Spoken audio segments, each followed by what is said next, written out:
오늘 본 말씀을 통해서 문제를 보는 시각, 문제를 보는 시각이라는 제목을 가지고 하나의 말씀을 생각하겠습니다. 사람이 어떤 자세를 취하냐에 따라서 똑같은 것을 보고서도 길다 혹은 짧다 혹은 높다, 낮다, 이 평가의 말이 다르게 나올 수가 있습니다. 그 기준이 어떠하냐, 그것이 중요할 것인데, 이 현대전에서의 싸움이라고 하는 것은 이 싸움을 시작하기 전에 이미 한쪽으로 균형이 기울어진 이 비대칭 전략을 가지고 있는 쪽이 이기게 되어 있습니다. 이 오늘날 우리 영적 싸움이라고 하는 것은 이 세상과의 사상전과도 같은데, 우리가 어떤 마음과 어떤 사상과 어떤 기준을 가지고 있는가, 그것이 세상을 이길 수 있는 힘이 될 수도 있고, 도리어 세상 편에 서서 하나님을 공격하는 하나님의 대적자가 될 수도 있습니다. 그러면 우리 여러 가지 일들을 많이 당할 건데, 매일같이 이런 숱한 일을 당할 때 우리는 어떤 자세로, 어떤 관점에서 생각하고 판단하고 결단할 것인가? 우리가 취할 수 있는 그러한 관점들에는 어떤 것이 있는가? 오늘 본 말씀을 통해서 자기 중심적 관점, 또 세상 관점, 또 신앙 중심의 관점, 이라고 하는 측면에서 차례대로 살펴보겠습니다. 오늘 본문은 사무엘의 가정에 관한 이야기입니다. 사무엘의 아들이 있었는데 요엘과 아비야라고 하는 두 아들이 있었고, 그들이 이제 사무엘을 대신해서 사사가 되었습니다. 좋게 말하면 사무엘을 이어서 사사가 된 거고, 요즘식으로 말하면 세습을 한 거고. 그런데 이 사무엘 아들들이 아버지만 못해서 다른 일반 백성들이 볼 때 사무엘은 항상 기도하고 또 항상 말씀을 가르치고 이렇게 했는데, 저 아들들은 하는 짓이 뇌물을 받아먹고 판결을 굳게 하고, 그런 상황 가운데서 참다 못해 여러저런 말이 나왔겠죠. 백성들은 각 부족의 장로들에게 말하고, 또 이스라엘의 모든 장로들이 이 라마에 있는 사무엘에게 찾아와서 당신의 아들들의 행위를 아느냐, 이제 우리 사사 필요 없으니까 왕을 달라. 이런 내용이 오늘 스토리입니다. 그럼 여기 세 부류가 나오죠. 먼저 이 사무엘의 아들들이 하나 나오고, 그 다음에 이 백성과 그 장로들이 나오고, 또 이 사무엘이 나오는데, 그들이 처한 상황은 동일합니다. 전술한 것처럼 이러한 사건이 있었다라고 하는 것인데, 이 사건을 보고 이해하고 행하는 관점이 서로 달랐다는 겁니다. 이 먼저 사무엘의 아들들이 취한 관점은 자기 중심이에요. 자기 중심. 이 자기 중심에 빠지게 되면 바른 판단할 수가 없습니다. 왜냐하면 이 균형이라고 하는 것도 오른쪽 왼쪽을 보고 균형이 맞아야지, 그렇지 않으면 이거 기울어지게 되어 있습니다. 사무엘 아들들은 사서로서의 사명을 감당할 때 당연히 바른 판결과 또 공정한 길을 제시함으로 백성들에게 보온이 되어야 되는데, 뇌물을 받아먹었다, 그렇게 표현하고 있습니다. 우리 8장 1절부터 보시면, 사무엘이 늙음에 그 아들들로 이스라엘 사사를 삼으니 장자 이름은 요엘이요 차자 이름은 아비야라. 그들이 브엘세바에서 사사가 되니라. 그 아들들이 그 아비 행위를 따르지 아니하고 이 일을 따라서 뇌물을 취하고 판결을 굽게 하니라. 우리 앞에 보았던 것처럼 이 엘리 제사장의 가문을 보는 듯합니다. 아마 사무엘은 그가 어렸을 때 그 성전에 자라면서 그 마치 옆 동네 형들과 같았던 이 홈리와 비나스, 그 엘리 제사장의 아들들을 보면서 그들의 바르지 못한 행실, 하나님 앞에 드리는 그 제물을 함부로 여기는 것, 하나님의 성막에서 수종드는 여인들에 대해서 합당치 못한 일을 행한 것을 보며 자랐을 겁니다.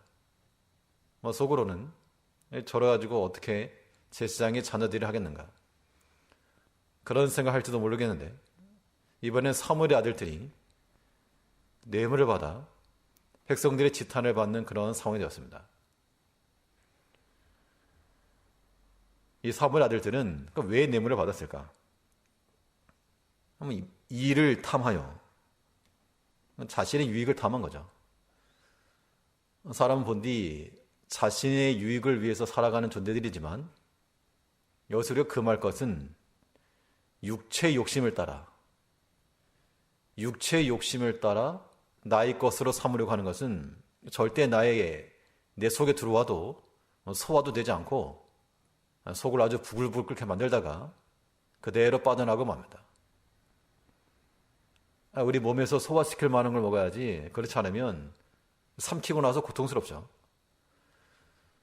우리는 하나님의 백성들입니다. 아무거나 먹지 않고 아무거나 보거나 듣지 않습니다. 그런 영적인 것들이 우리 가운데 들어오면 속이 편안하고 영혼이 편안하죠. 안정된 심령이 되고. 그런데 세상에까지 자꾸 들어오게 되면 듣기 좋아서 들었고 보기 좋아서 보았고 먹고 싶어서 먹었는데, 그런 것들이 우리 영혼을 괴롭게 한다는 겁니다. 이것도 마찬가지로 사무엘의 아들들이 이 일을 탐하여 뇌물을 받는 것 같이 하나님의 성도들이 자기 육체를 채우려고 이 일을 탐하여 하나님의 길을 굽게 만든 겁니다. 자기 자신을 채우려고 하다 보니까 엘리 아들과 똑같이 하나님께서 사사라고 하는 직분을 주셨는데, 그 직분에 대해서 온전히 수행하지도 못하고 도리어 그만두게 되는 그런 상황이 되고 말았습니다. 그럼 이 사무엘 아들들은 이런 상황들을 예측하고 그랬을까요? 내가 사사에서 그만두려고, 좀 심하게 말하면 이 사사에 쫓겨나려고 내가 뇌물을 받는다, 그런 생각을 할 리가 없습니다. 어떻게 해서든 뇌물을 살살 받아가지고 좀 챙기자, 그런 마음이 있었을 것 같은데, 자기를 위해서 취했던 그 육체의 탐욕이 결국 자신을 삼키고 말았습니다. 이거 사무엘의 아들들 보면서 이거 손가락질 할 것도 아니고 이거 참 목사님이나 교육자들 그렇게 말할 것도 아닙니다. 우리 모두가 다 하나님 앞에서 바른 마음을 갖지 않고 바른 사상과 행실을 보이지 아니하면 우리가 취하지 않아야 될 육에 속한 것, 땅에 속한 것, 양 볼에 잔뜩 집어넣고 두 호주머니에 가득 집어넣고 귀에 찔러 넣어도 그것이 우리에게 소화되지 않고 도리어 우리를 상하게 만드는 겁니다. 그러므로 우리 믿음의 성도들이 취할 액션이라고 하는 것은 결코 자기의 유익을 위한 육체를 따른 유익을 추구하는 이러한 자기 중심적 사상들을 우리가 버려야 됩니다. 자기밖에 모르면 자기 스스로 설 수 없는 겁니다. 이 모든 관계라고 하는 것이 균형 속에서 이루어져야 되는데, 힘이 분배가 돼야 되는데 자기 쪽으로만 자꾸 기울이고 자기 생각만 말하고 자기 주장만 옳고 그래버리면 그러한 자기 중심이라고 하는 것은 사람을 잃게 만들고 또 하나님께로부터 받은 은혜도 상실하게 만드는 겁니다. 우리가 취할 수 있는 많은 행실 가운데서 이러한 자기중심적인 이 사무엘의 아들들이 보여준 이러한 불의의 일을 탐한 것은 마치 무엇과도 같은가 하면 영적 장님과도 같은 겁니다. 시력이 좋지 않거나 좀 장애를 입어서 앞을 못 보시는 분들 있습니다. 그런데 어쩔 수 없이 의도적으로, 어쩔 수 없이 불의의 사고를 당해서나 선천적으로 그렇게 되는 거죠. 근데 누가 임의로 자기 해하여서 자기 눈을 상하여서 장님이 되려는 사람이 어디 있겠습니까? 근데 이 육체의 일을 위해서 내 눈에 집어넣게 되면 그것이 우리 육체의 장님이 되는 길이요. 내 귀로 들으면 우리 육체의 귀머리가 되는 길이요. 우리가 먹지 아니할 것을 먹고 들여보내지 말아야 될 것 들여보내면 그 입이 벙어리가 되고 마는 겁니다. 하나 앞에 열릴 수가 없습니다. 이제 우리는 모든 일들 가운데 자기중심적인 이러한 생각을 버려놓고 하나님 주신 그 은혜의 자리 또한 그 직분들 온전히 잘 감당해 나가는 우리가 되어야 됩니다. 그럼 자기를 위하지 않으면 누구를 위할 것인가? 세상의 기준과 전혀 다른 겁니다. 하나님께서는 너희를 먼저 구하지 말고 하나님을 먼저 구했죠. 그의 나라와 그의 일을 먼저 구해라. 또한 사람과의 관계에 있어서도 다른 사람을 더 낮게 여기고 그를 먼저 구해라. 이론적으로는 그러한데 그래서 실생활에서는 자기에게로 먼저 향하는 것이 사실이죠. 우리가 하나 앞에서 우리 신앙인격을 더욱 깊이 하여서 첫 번째로는 하나님을 구하고 그 다음으로는 함께하는 형제들을 구할 때 이것이 하나 앞에서 바른 사상이요 신앙입니다. 근데 이 사무엘의 아들들 같은 경우에 어떻게 해서 이러한 일을 하게 되었는가? 사무엘이 성경을 몰랐을까? 아니면 자녀들을 위해서 기도를 하지 않았을까? 그랬을 리가 없어 보입니다. 그런데 사무엘 가정에 있어서의 하나의 아픔이겠죠. 이건 사무엘에게도 어느 정도 이유가 있다라고 보여집니다. 사무엘 자신도 어렸을 때부터 부모님의 손에서 자라지 않고 성전에서 자랐습니다. 이 성장기 가운데 이 정서적인 그런 부분이 조금 결핍이 되었을 수 있습니다. 사무엘 같은 경우는 선지자로서 하나님의 말씀을 전하는 것과 또 기도하는 것과 이런 부분에 있어서는 선지자적 영성을 사용했는데 그런데 이 가정에서 자녀를 돌아보고 또 돌아보는 이런 부분에 있어서는 조금 부족했던 것 같습니다. 사람이 100% 완벽한 사람은 없기 때문에 약함이 있는 것이 어떻게 보면 당연한 걸 수 있지만 이 가정에 있어서는 하나의 아픔이죠. 하나님께서 사무엘에게 이스라엘을 지도하는 선지자라고 하는 은혜와 사명을 주신 것이 그에게 복이라면 그로 인해서 당한 이러한 아픔은 하나님의 은혜의 연장인 겁니다. 그것도 그냥 같이 받는 겁니다. 그럼 이 사무엘의 아들들은 아버지를 향해 가지고 아버지 때문에 내가 이렇게 되었습니다. 그렇게 말하면 되겠는가? 그것도 합당치 않죠. 우리는 하나님께서 우리에게 주신 모든 것들을 받되 다 재료를 주셨다. 무엇로 주셨다고요? 재료로. 이것을 가지고 하나님께 나아가는 재료를 삼고 또 이것을 가지고 형제를 섬기는 재료를 삼을 줄 알면 그 사람은 참으로 좋은 사상과 이해의 틀을 가지고 있는 겁니다. 그런 사람이 하나님 위해서 살 수 있는 것이고 그런 사람들이 또 형제를 섬기며 또 도와줄 수 있는 겁니다. 사람 중에도 특별히 그런 은사를 받은 사람들이 있습니다. 서로 돌아보고 권면해주고 좋은 말로 지도해주고 우리는 그런 모든 지도를 잘 받아서 하나님 앞에 바른 길로 나가기 힘써야 됩니다. 이 사무엘의 아들들이 사무엘의 그런 신앙교육을 받지 않았을까? 받았습니다. 받았지만 그들의 육체를 따른 그런 어떻게 보면 사소한 행동, 다른 사건은 나오지 않기 때문에요. 물론 하나를 보면 열을 알겠지만 그들이 하나님의 제사를 멸시했다거나 하나님을 모른 척했다거나 그렇게 말하지 않았습니다. 특별히 사무엘의 아들 가운데 이 요엘과 아비야인데 이 아비야의 반열 가운데서 누가 나왔는가 하면 누가복음 1장에 보면 이 세례 요한에 관해 설명하면서 아비야의 반열 가운데 있는 스가랴가 제사장 직분을 행하다가 그 기사가 나오는데요. 그 스가랴에게서 낳은 아들이 세례 요한입니다. 그러니까 이 사무엘에서부터 그 아들 아비야를 거쳐 스가랴와 세례 요한 이르기까지 제사장 직분이 이어져 내려왔습니다. 이 반면 엘리 아들들은 그 대에서 끝나버렸죠. 그들이 비록 약함이 있었고 부족함이 있었으나 그러나 하나님께서 그들을 들어쓰신 것이 있었고 비록 백성들의 요구에 의해서 그 사사의 직분을 내놓게 되었으나 그러나 하나님의 은총은 그들을 위해서 기도해 주었던 사무엘의 기도와 권면이 이어져 내려간 겁니다.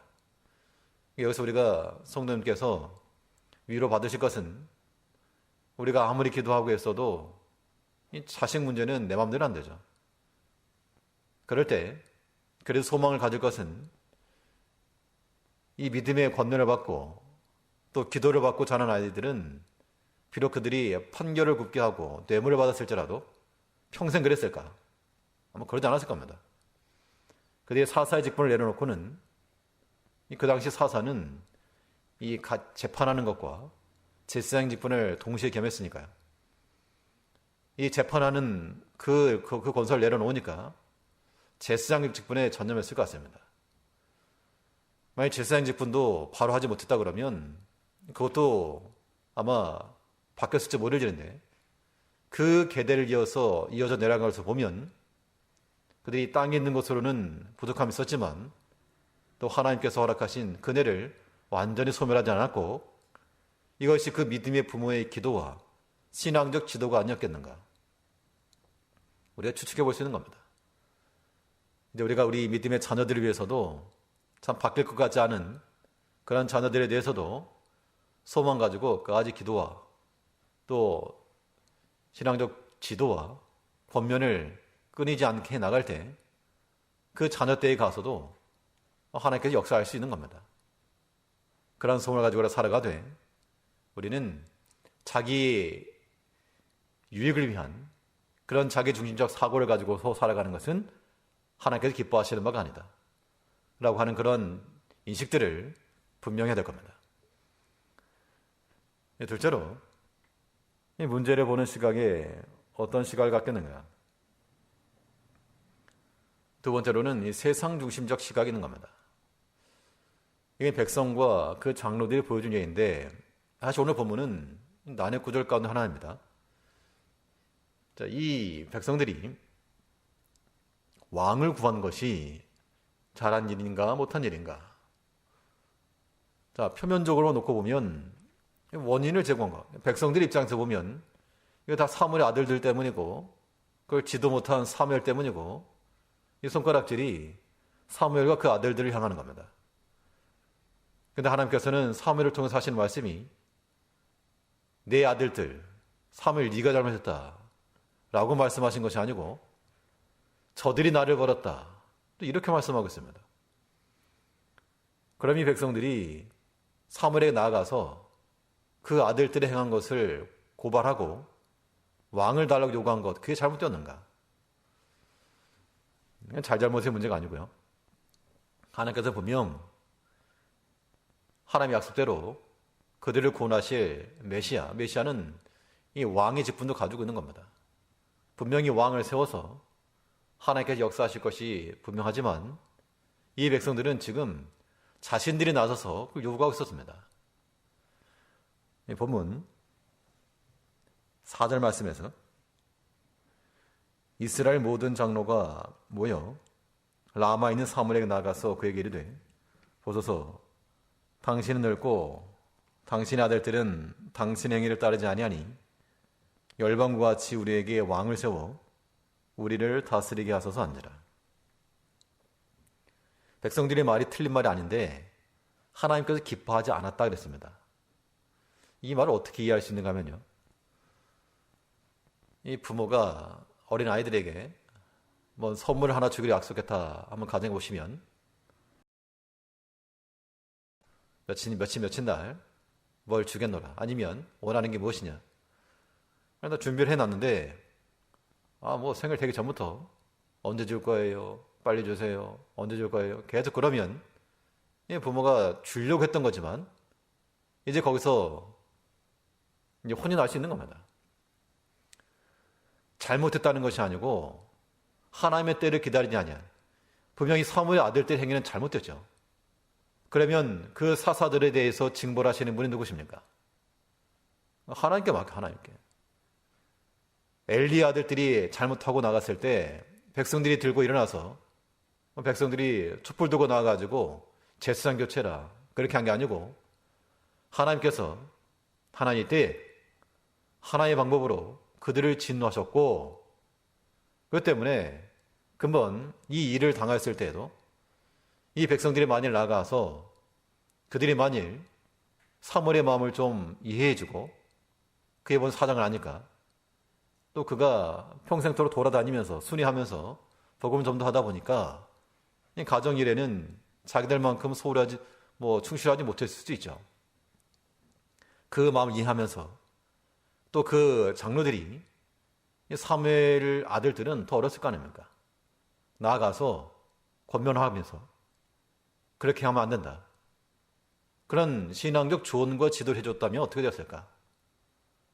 아마 하나님께서 기대하시는 바는 그런 모습이었을 것인데, 근데 백성들 마음속에는 지금 무엇이 눈에 들어왔는가 하면 옆 나라에 있는 왕이 들어온 거예요. 옆 나라에 있는 왕. 다른 나라들은 다 보니까 왕이 있고 멋있거든요.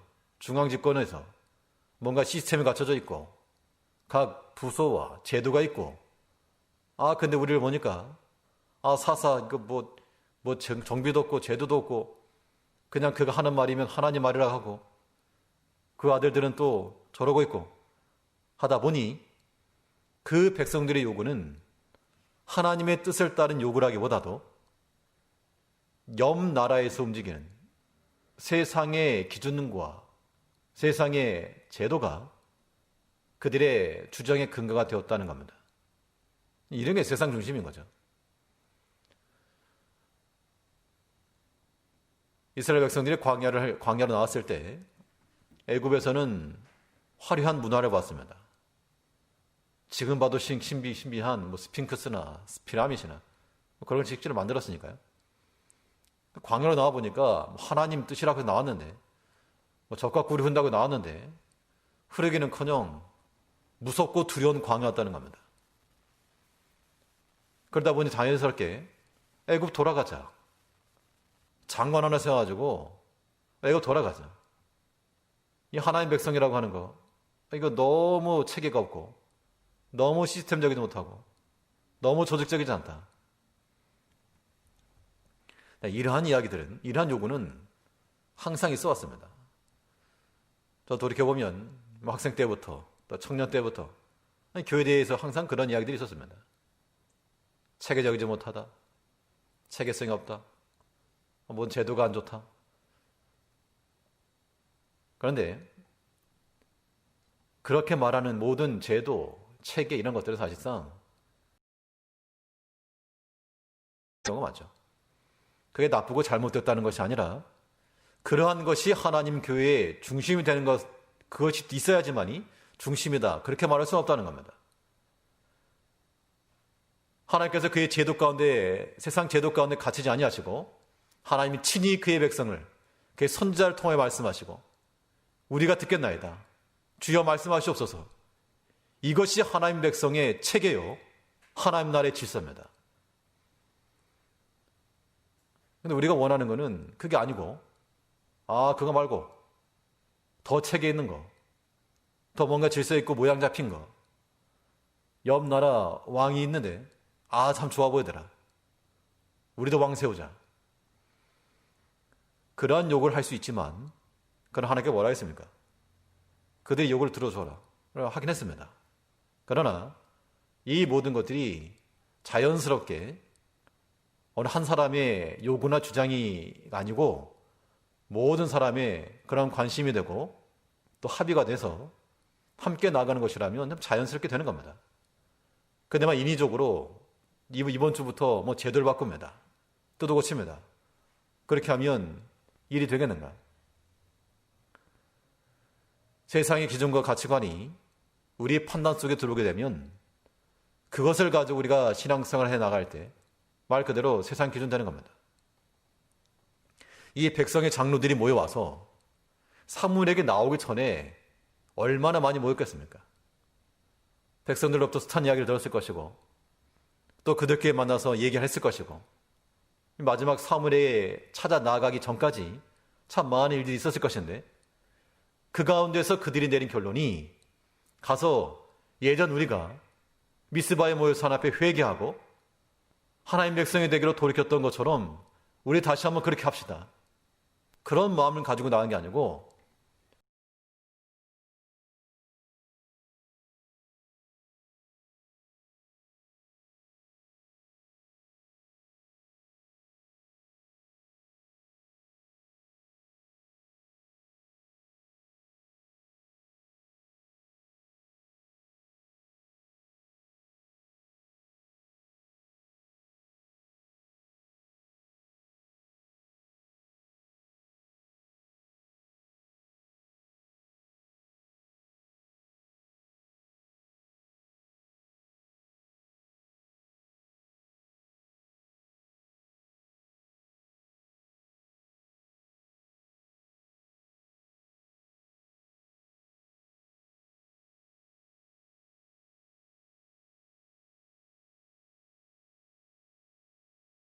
하나님께서 뭔가 선을 써야 되겠다 싶으면 사람이 안 해도 하나님께서 일을 이루어 가신다는 겁니다. 물론 그 과정에서 사람을 쓰시기도 하시지만 근데 내가 뭔가를 바꾸고 뒤집어서 이루겠다 그런 마음보다는 하나님 앞에 엎드리고 하나님의 뜻을 이루고자 하는 마음을 더 가져야 됩니다. 다른 사람을 고쳐서 일을 하기 전에 자기 자신을 먼저 고쳐나가는 그런 법을 배우는 것이 우리가 바른 사상이요 바른 신앙적 관점을 가지는 겁니다. 우리가 어떠한 일을 당하더라도 우리 마음속에 이 세상 중심, 세상 기준이 되지 않도록 하나님의 것이 우리 마음속에 들어오지 않고 이웃 나라의 왕제도, 다른 나라의 것, 옆에 있는 것, 그것이 우리 마음에 들어오지 않도록 우리 중심을 오직 하나님께로 잘 맡겨드릴 때 우리 바른 사상과 바른 판단이 나오는 겁니다. 세 번째로 이 문제를 보는 시각에 어떠한 것들이 있겠는가? 이번에는 신앙 중심적인 사고입니다. 신앙 중심이죠. 그래서 자기 중심으로 살아가는 사람도 있고 세상 중심을 가지고 바라보는 이들도 있고 이 밤에 오늘 본문에 나오는 사무엘은 신앙 중심으로 하나님의 마음에서부터 생각을 하고 판단했다라고 말하고 있습니다. 신앙 중심적 사고라고 하는 건 무엇일까? 여러 성도님께서 어떠한 일을 당하셨는데 그 일 앞에 신앙 중심적 사고와 행동을 한다 그러면 어떻게 하는 겁니까? 성경책을 들이내밀 것도 아니고 오늘 본문에서 보여준 사무엘의 모습은 하나님 앞에 엎드리는 거였습니다. 신앙 중심적 관점이라고 하는 것은 우리가 처한 일들을 내가 행동하고 말하기 전 하나님 앞에 그 뜻이 무엇인지를 찾고 구하는 것에서부터 출발해야 됩니다. 본문 6절을 보시면 우리에게 왕을 주어 우리를 다스리게 하라 한 그것을 사무엘이 기뻐하지 아니하여 여호와께 기도하며 이 백성의 장로들이 와서 왕을 세워달라 했을 때 사무엘이 기뻐하지 않았다 그랬습니다. 물론 자기 아들들에 관한 이야기 때문에 그랬을 수도 있고, 또 보니까 사무엘은 뭐 늙었다 그랬는데 그런 거 노쇠한 것을 먼저 들이댔기 때문에 뭐 사람으로서 감정적으로 조금 서운했을 수 있겠죠. 그러나 사무엘은 자기의 외향적인 모습, 가뜩이나 노쇠한 것을 자기도 아는데 예전만 못합니다. 사무엘 당신 늙어가지고 뭐 제대로 하겠습니까? 그런 말을 들어서만이 기쁜 것이 아니었다는 겁니다. 하나님 뜻에 맞지 않은 것을 구하기 때문에 그 마음속에 영적인 범민이 있었다는 겁니다. 사무엘은 그의 어머니 한나가 그랬던 것처럼 그 마음이 괴롭고 답답하고 요동칠 때 그가 하나님의 성령 성막 앞에 나가 엘리 지상인 그 앞에서 무릎 꿇고 엎드려 하나님 앞에 간구했던 그 기도하는 모습을 지금 여기서 재현하고 있습니다. 일평생 수고했는데 지금 백성들이 와서 이 장로들이 와서 하는 말이 당신 늙었으니 또 아들들이 일하니 그러니 우리가 어떤 새롭게 하겠습니다.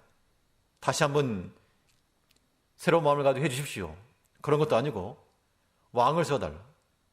그것도 다른 나라들처럼 왕을 세워달라. 열방 가운데서 구별하여 내어 하나님의 특별한 소유로 삼아놨더니 이 백성들이 이제 그 열방을 그리워하고 열방을 사모하여 그 땅을 구했다는 겁니다. 그는 육체적으로 반응하지 않았고 하나님 앞에 엎드려서 기도하여 하나님이 주시는 말씀을 전했습니다. 사람의 마음으로는 내가 일평생 동안 니들을 위해서 얼마나 수고했느냐 그렇게 말할 법도 하지만 그 마음에 기뻐하지 아니한 것을 드러내지 않고 하나님께 묻고 하나님이 지시하신 대로만 행동했습니다. 이것이 신앙 중심이요 우리 믿음의 성도들이 가지셔야 할 그러한 신앙 체계, 이해의 틀, 판단입니다. 기도한 이후에 기도만 하고 끝이 아니죠. 우리가 막 기도하고 난 다음에 원래대로 되돌아갈 수가 있습니다. 막 화가 나가지고 기도했는데 편안해졌는데 가서 눈 뜨고 보니까 또 열이 나고 이런 경우들도 있죠.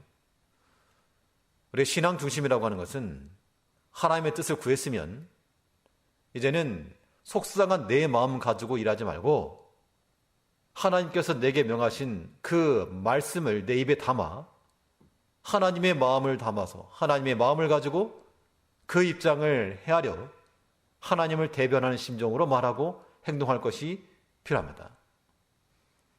그렇지 않으면 맨날 싸우는 겁니다. 오늘 본문에서 이 사무엘이 하나님 앞에 기도한 이후 사실 자기 외적인 모양 건드려 자기 아들 건드려 자기 아픈 상처 또 꺼내 그러면 한바탕 해볼 수 있겠지만 그렇게 하지 않고 기분 나쁜 내색 더 이상 드러내지 아니하여 하나님께서 명하신 것만을 전하라. 마지막까지 그렇게 말씀하고 있죠. 우리 7절에 보시면 여호와께서 사무엘에게 이르시되 백성이 내게 한 말을 다 들으라. 그들이 너를 버림이 아니요 나를 버려 자기들의 왕이 되지 못하게 하느니라. 사사 제도 자체를 사사 자리에 있었던 그 아들들이 잘했다라고 말씀하지 않았고 당연히 잘못한 거죠 사실은.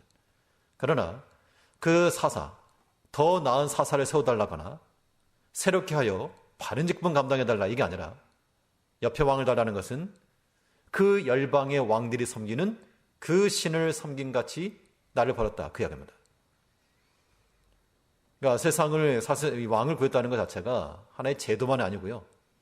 그들이 섬기던 신, 모든 종교적 습성 그런 것들 같이 따라오는 겁니다. 우리는 하나님 믿는 하나님의 백성들입니다.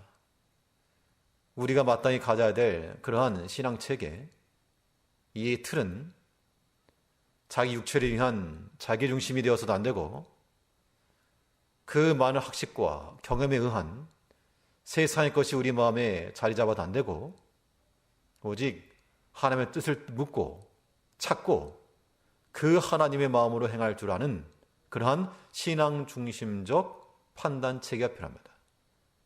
이런 것을 가지고 나갈 때 우리가 당하는 모든 일들을 믿음으로 지혜롭게 잘 처리해 나갈 수 있는 겁니다. 우리 제일교회 속한 모든 성도님께서 혹여나 오늘 본문에 나왔던 이 사무의 아들들이나 이 백성들과 같이 그런 마음을 가질 수 있을지라도 모두 하나님께 맡기고 모자란 거는 하나님께 다 맡기고 하나 앞에서 바로 되기를 또 바로 세워지기를 또 믿음으로 함께 권면해주고 기도해주는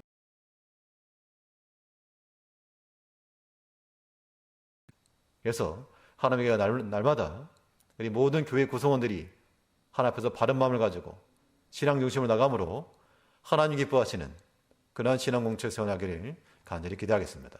기도하겠습니다.